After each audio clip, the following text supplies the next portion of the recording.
Markets and the Invisible Hand. The great argument for free markets, or more generally for free trade, is that it makes the participants better off. Let me be clear.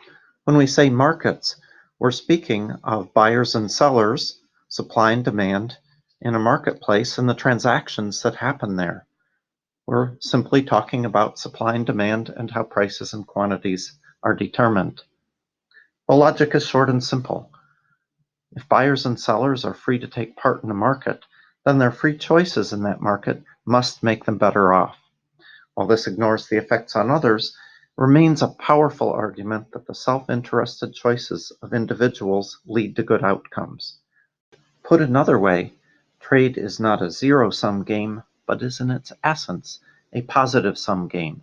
Not a I win, you lose, but a win-win for both the buyer and the seller.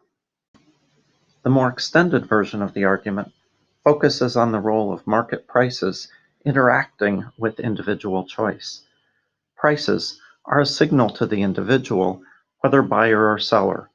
Prices lead buyers and sellers to act in a way that coordinates their activity within the marketplace as a whole.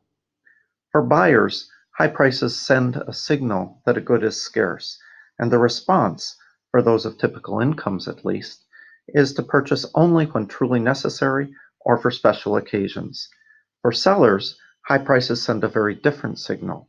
For the seller, it's a shout-out that there is money to be made.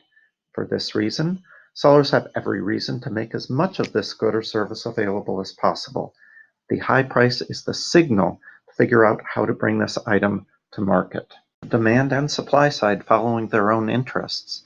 Adam Smith, author of, in 1776, The Wealth of Nations, would then say that they are led by an invisible hand to promote an end which was no part of his intention.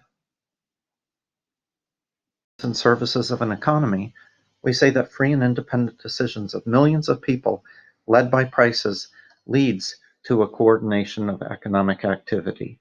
That is, prices coordinate economic activity. Goods which are scarce and high-priced are conserved, and sellers work overtime to make them less scarce, all motivated by high prices. Goods which are abundant should bring with them low prices and can be used widely to great benefit.